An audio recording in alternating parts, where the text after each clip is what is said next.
Bom dia a todos. Good morning, everyone. I am Antonella Carminatti, partner at the IP practice of BMA. Following our interviews on thinking IP outside of the box, today we have Simon Horsman, a good friend of mine. Simon is a lawyer, an IP lawyer, and he is also a CEO and partner of a company called LAMF, which produces documentaries and movies all over the world. Thank you, Simon. Tell me a little bit about how have you decided to change, because you are formerly an IP lawyer and you were a partner in a firm, and now you are a film producer. How does it work?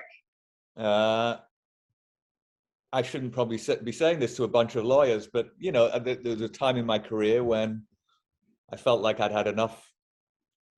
I'd had enough with law and practicing law in private practice. I went in-house to a internet company called Price Grabber, which was an incredible success story. Founded by a friend of mine, Tamim Murad, who I'm actually involved with another business now, but he raised $1.5 million in 1999, started this company called Price Grabber, and sold it 4.5 years later for nearly $500 million. So, the only money he raised was $1.5 million. So it was a very incredible exit for him. There was no venture capital, there was no private equity. And that put a little bit of money in my pocket to go and be a bit more adventurous outside of the law. And I'd been talking to a friend of mine who ran a company called Future Films that did a lot of film finance. So he asked me to be CEO of his company, which I did for a few years, and I got a taste for filmmaking. I then got involved in a transaction where I sold Europe's biggest talent agency to a US investor. And then I met my current business partner, Jeffrey Soros, who had been financing some films, and we got to talking, as he would like to say, and we formed this company, Los Angeles Media Fund. And he's been an amazing partner for the last 10 years. We've financed or produced 40 film,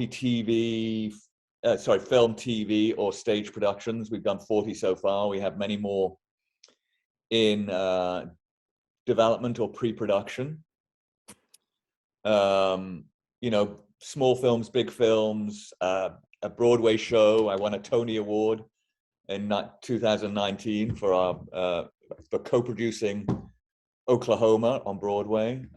We've been nominated for a number of Emmys for our documentaries. We're currently in production on a 10-part docuseries on the Los Angeles Lakers, which we are producing with the Lakers team and Jeannie Buss, the owner of the Lakers, the most powerful woman in sport, who I was actually with last night because it was the opening game of the season for the Lakers, and LeBron James was playing, and Anthony Davis, and all the big players. So that was a fun night.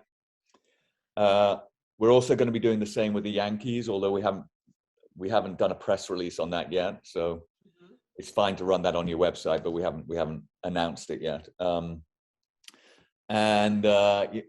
We did numerous other documentaries. We like the documentary space, particularly through the pandemic, because it requires less in-person physical production, because oftentimes you're working with archival material and you have editors putting it together to tell the story. And that's how we came to reconnecting, I guess, on this documentary we were doing on Ronaldinho. Tell me about that. Why Ronaldinho? This project was brought to us by a producer called Bernie Goldman, who has produced some big films in his time. You remember he did the film 300, if you remember that one, which did very well at the box office. He brought it to us. He said, I've met the brother of Ronaldinho. I've met some friends of his, and there was talk about doing a documentary on him. And you know, it made me re-examine my recollections of Ronaldinho as a player. And of course, he scored that famous goal in the World Cup against England, which kind of has been seared in my memory.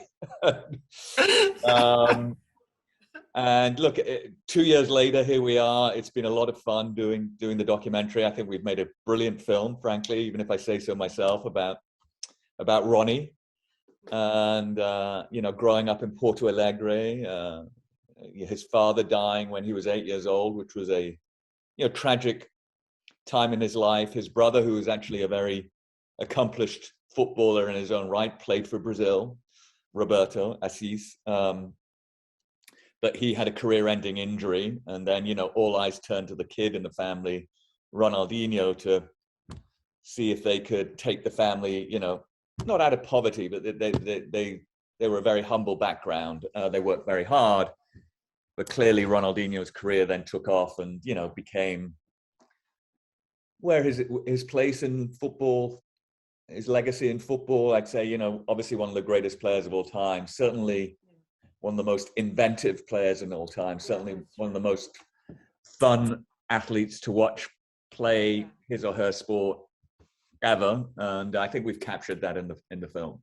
When you talk about Ronaldinho, I always say, yeah, a smile comes to people's faces. And I think there are a few athletes you can say that about. Maybe Usain Bolt, maybe Maradona, although Maradona had a very much a dark side to him, you know. But Maradona had a very dark side to him. Maradona would say, my biggest icon in football was Ronaldinho. And the same for Messi. Do you know that? Yes. I mean, you know, I've looked up a lot of the quotes, and we interview Messi in our film extensively about Ronaldinho, which was fun to interview him. So yeah, it's turned out great. We had a great team in Brazil. We had an archivist producer who did the Pele documentary as well, Antonio, who actually lives in Rio. So yeah, we had a great team. Your law firm was incredibly helpful. Thank you. Claudia, and then you, Antonella. So thank you. And Pedro. And Pedro, absolutely. Yeah. So yeah, we're going to be doing more documentaries. The Yankees, as I said, we're also in talks with the Los Angeles Dodgers. Maybe looking to do some with Paris Saint-Germain, where Neymar plays. So yeah, we love the space, and you know, we're continuing to make movies. We have a sports agency now. We represent athletes. We have a reality TV company. We're looking at doing some reality shows in Latin America. We produced the first season of a very big talk show here with Jada Pinkett Smith and Will Smith and the family. They sit around. It's called Red Table Talk. I'm not sure if it's got to Brazil yet. No, not yet. We did a lot of the Harry and we did a lot of the Oprah Winfrey interviews through the pandemic. We did the Harry and Meghan interview. We produced that show for Oprah, I would say. So yeah, we've kept ourselves busy through the pandemic, which has been good. Yeah, no, it's really fantastic. And what are your next plans for the future? Or, I mean, do you plan ahead, or how it works? Yeah, we always plan ahead. We, you know, when you're making movies or TV shows, there's a lot of development that goes on. You know, you see a book or you see a script that you like, you option it, then you develop it, you package it with talent. So on the TV side, we are doing a TV series with Jodie Foster directing, about the theft of the Mona Lisa in 1911. I didn't know this until the project was pitched to us, but the Mona Lisa was stolen off the walls of the Louvre by an Italian. By an Italian, Perugia, and it went missing for 2 years. And so we're telling I mean, it's incredible. So Picasso, who was unknown at the time, was a struggling artist in Paris, was accused of having committed the theft because he was known for handling stolen goods from the Louvre, and he was hauled before a magistrate, and in floods of tears proclaimed his innocence. This is Picasso. So there's all sorts of amazing side stories to this story, and Jodie's going to direct it, and she's an incredible talent, obviously. And so that's something we've been developing for the last 18 months or so. We optioned the book. Jodie came with the package, and so we've been working on that.